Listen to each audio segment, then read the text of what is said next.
We lived in an apartment complex that promised peace.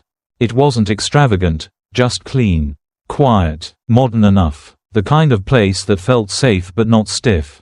Well-lit hallways, front desk security, guest logs maintained like sacred records, and a small community of polite, if distant, neighbors. A place you chose not just for comfort, but for control. I traveled often, business trips, conferences, site visits, sometimes for 3 days, sometimes 10. It came with the job.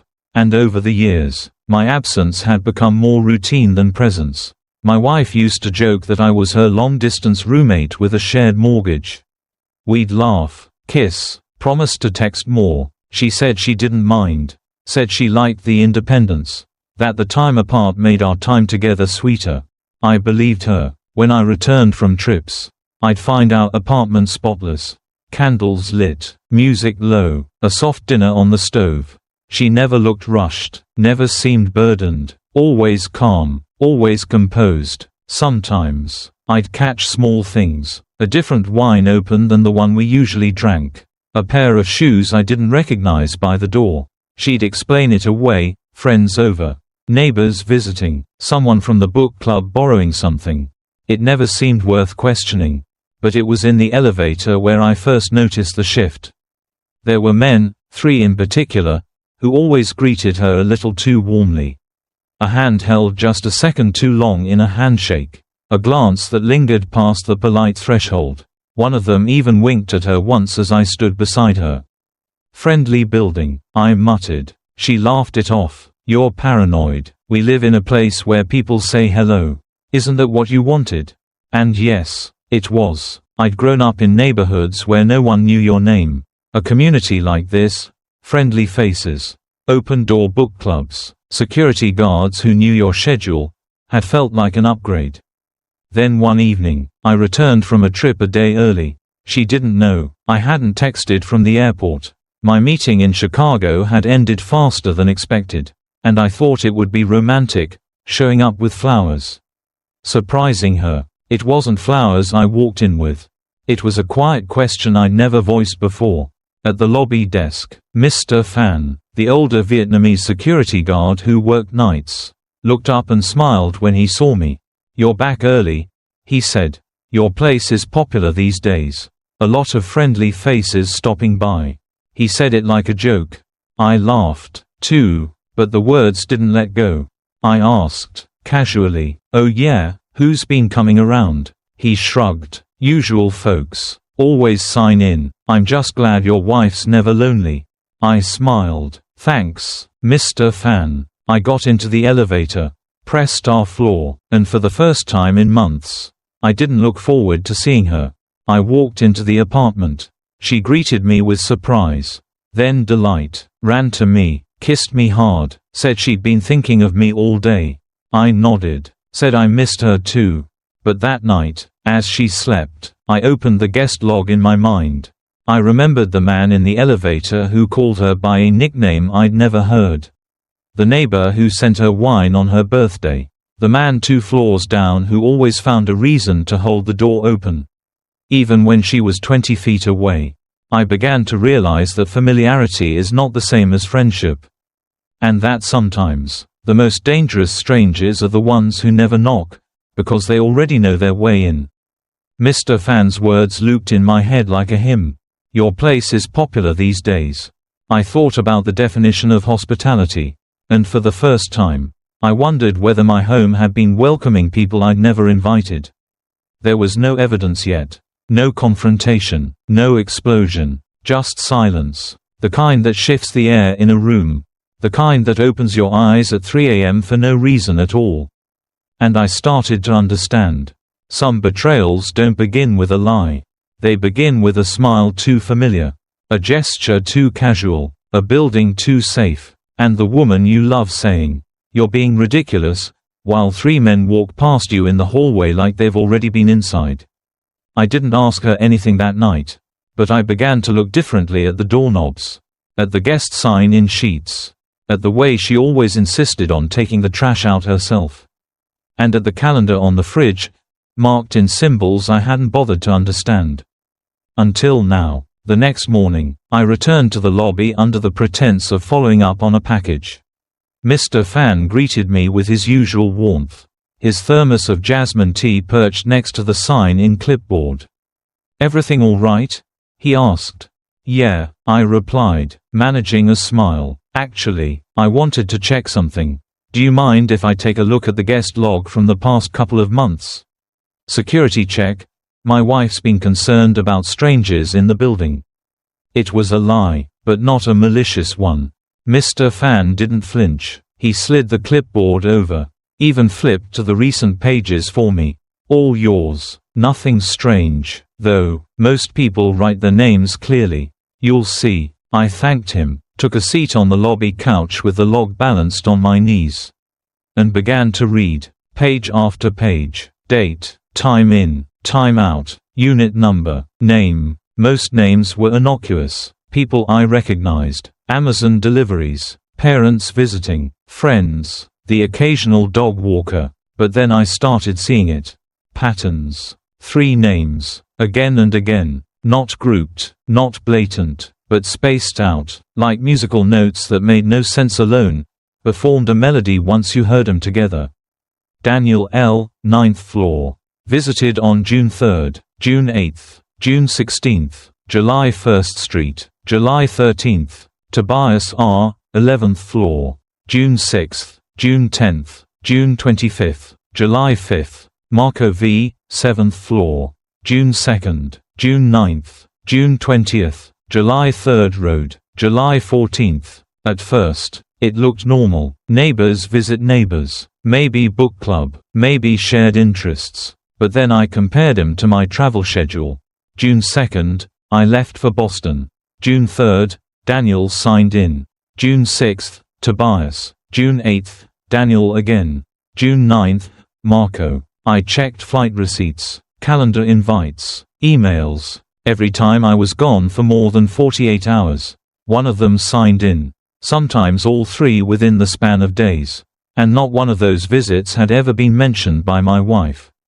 My hands trembled. I kept reading. July 1st, Daniel. July 3rd, Marco. July 5th, Tobias. And then, July 13th. Daniel again. I had returned July 14th. A pattern so clean, it almost felt choreographed. I took photos of the pages with my phone.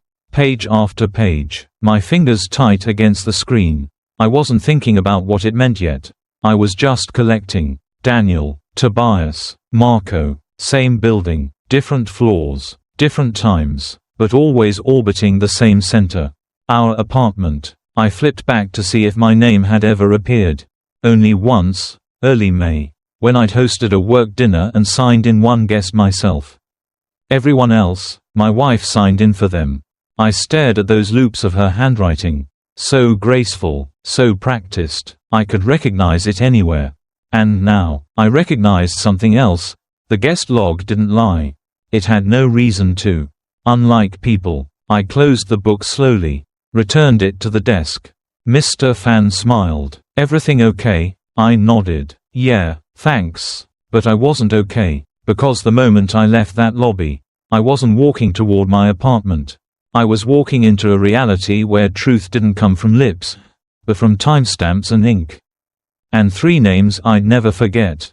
Security footage doesn't lie. It doesn't stutter, doesn't improvise, doesn't forget what it saw the day before. It records the truth in cold, mechanical precision, which is why I found myself asking Mr. Fan the following Monday morning, in as casual a voice as I could muster, would it be possible to check elevator footage from the past few weeks? Mr. Fan looked up from his crossword puzzle. "Something missing?" I smiled. "Just want to double-check a few entries. My wife mentioned some odd noises late at night, and I figured if anyone new came through, it'd show up there." Another lie. He didn't question it. Instead, he stood slowly, motioned for me to follow, and led me into the back security room, a cramped, dimly lit space that smelled of instant noodles and rubbing alcohol. He pulled up a monitor and began typing. "What time frame you looking for?" "Last 3 weeks," I said, trying to sound disinterested. "Let's start there." He opened a series of folders. then turned the monitor toward me. "You can scroll through by yourself if you'd like. I'll be at the desk." "Thanks, Mr. Fan." And just like that, I was alone with the truth. The footage was time-stamped, black and white, grainy, but clear enough. I started with the week of July 1st. There were dozens of entries. Residents coming and going, families with groceries, kids with bikes, delivery people. But then, at 9:12 p.m. on July 3rd, the frame froze on a moment that made my stomach twist. Marco, 7th floor, dark hair, wore the same silver watch every time I'd seen him around. He stepped into the elevator. Alone. 30 seconds later, my wife joined him. She smiled as the doors closed, then turned and wrapped her arms around his waist. He responded without hesitation, pulling her close. His hands rested on her lower back, her head tucked under his chin. The doors closed. I watched them vanish from the frame. I skipped to July 5th. Tobias, 11th floor, usually quiet, the kind of man who nods but never waves. He entered the elevator with a reusable grocery bag in one hand. My wife entered moments later. They exchanged a glance, familiar, amused. As the elevator ascended, she leaned sideways, rested her head briefly on his shoulder. He turned his face toward her and smiled. When the doors opened, they exited together. He placed his hand gently at the small of her back, guiding her forward. July 13th. Daniel, 9th floor, the most outgoing of the three. Always chatty, always polite. The footage showed him waiting at the elevator with his phone in hand. My wife stepped in behind him. As the elevator doors shut, he turned, said something that made her laugh. Then, his arm slipped around her waist. She didn't push him away. Instead, she reached behind and rested her palm on the back of his neck. The kind of touch you don't give a neighbor. The kind of touch I hadn't seen from her in months. I watched all 3 moments on loop. My breath shallow, my jaw clenched. There was no sound, no explanations, just gestures, movements that told a story far louder than words. They all happened in public spaces. No shame, no hesitation, as if they believed no one would ever look. And perhaps, they were right, most people don't. I scrolled back further. June 9th. Marco again. June 10th. Tobias. June 16th. Daniel. Each visit corresponded with entries in the guest log. Each clip reinforced a timeline I could no longer deny. They weren't one-time mistakes. They were repetitions, rhythms, familiarities practiced and polished over weeks, maybe months. I stared at the screen long after the final video played. The monitor went dark after 5 minutes of inactivity. I let it. Mr. Fan knocked on the door. "Everything all right?"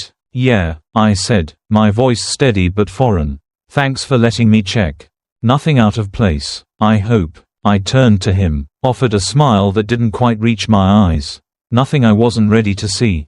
He nodded, confused. I walked out of the room with my back straight. With each step, I felt the building close in, not because of its structure, but because of what it had revealed. These weren't strangers. They were neighbors, men I'd passed in the lobby, shared parking spaces with, nodded to in the mailroom. And my wife, the woman I'd promised forever to, had turned our elevator into a threshold not of transition, but of intimacy. Every lift from floor to floor was a descent for me. Every button pressed was a confession in motion. I returned to our apartment. She wasn't home. I sat in the dark. And for the first time, I wasn't wondering if something had happened. I was wondering how long it had been happening while I was busy trusting. Trusting her, trusting this building, trusting that home meant safety. But now I understood. Even within the walls you pay to protect, betrayal rides the elevator like any other guest, quiet, familiar, and always one floor away. We sat across from each other at the kitchen table, the morning sun splitting between the blinds in fractured golden lines. She stirred her coffee with slow, absent-minded circles. I watched the milk cloud dissolve into the dark liquid, like truth diffusing into half-lies. It had been 3 days since I'd watched the footage. 3 days since I'd memorized the names, the faces, the timestamps. 3 days since I'd come home and said nothing. I had slept beside her, kissed her forehead, let her cook my meals. And in that quiet performance, I discovered a cruel paradox. The more I knew, the quieter I became, because I wasn't looking for confrontation. I was listening for authenticity, and hearing the absence of it in every syllable she spoke. So I tested the air. "Honey," I asked gently, "did anyone stop by yesterday while I was out?" She didn't even pause. "No, no one. I just stayed in and caught up on some reading."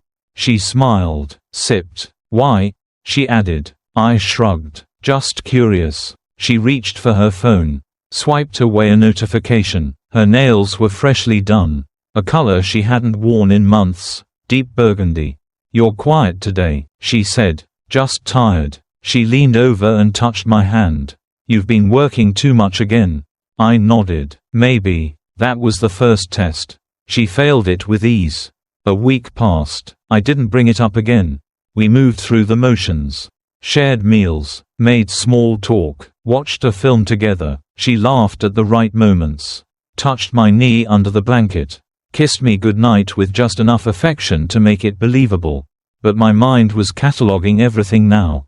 The way she locked her phone before walking into the kitchen. The extra effort in her hair on Mondays, Wednesdays, and Fridays. The way she checked the peephole twice before opening the door to anyone. That Thursday night, as we were getting ready for bed, I stood by the doorway to the bedroom and said, almost absent-mindedly, "You know, sometimes it feels like someone else lives here more than I do." She blinked at me through the mirror.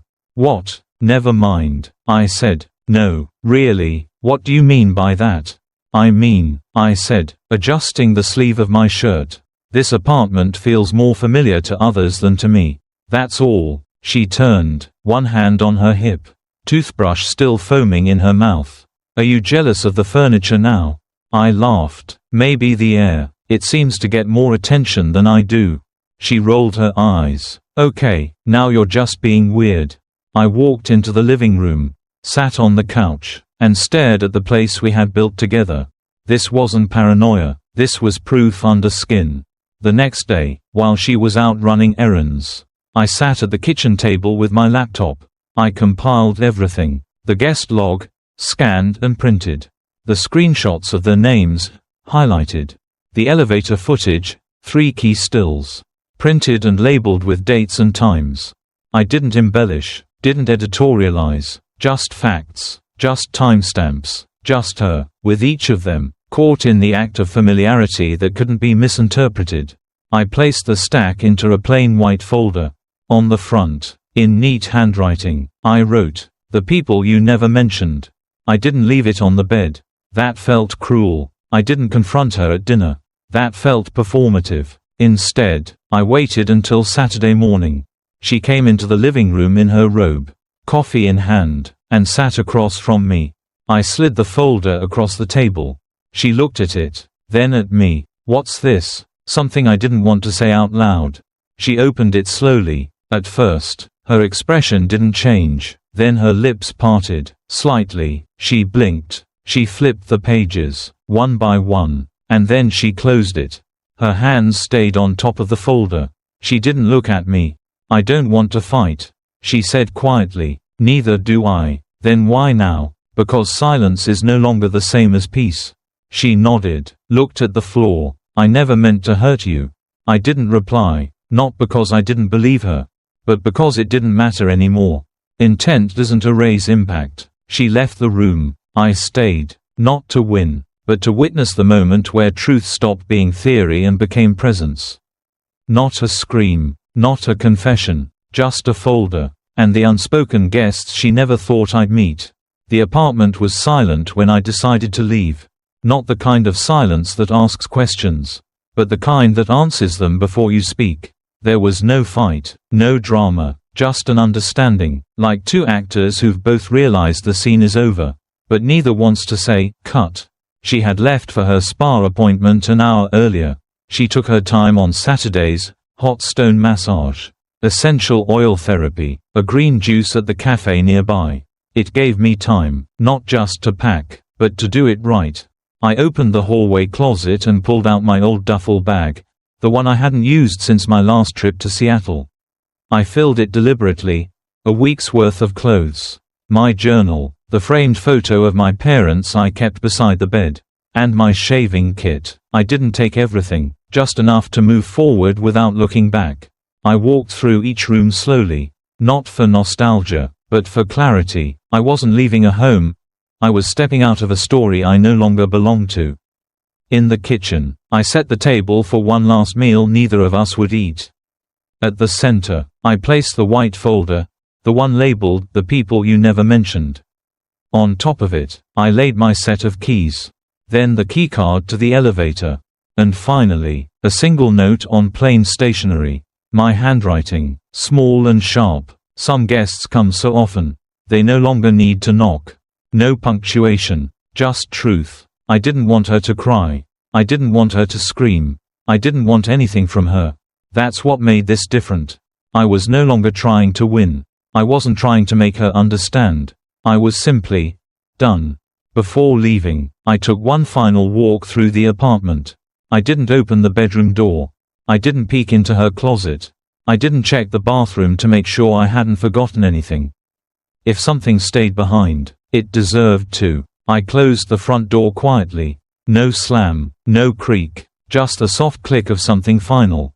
I didn't go far, just down the hall to the elevator. It arrived too quickly. Inside, I looked at my reflection in the mirrored wall. I didn't look like a man in pain. I looked like a man who had finally stopped lying to himself.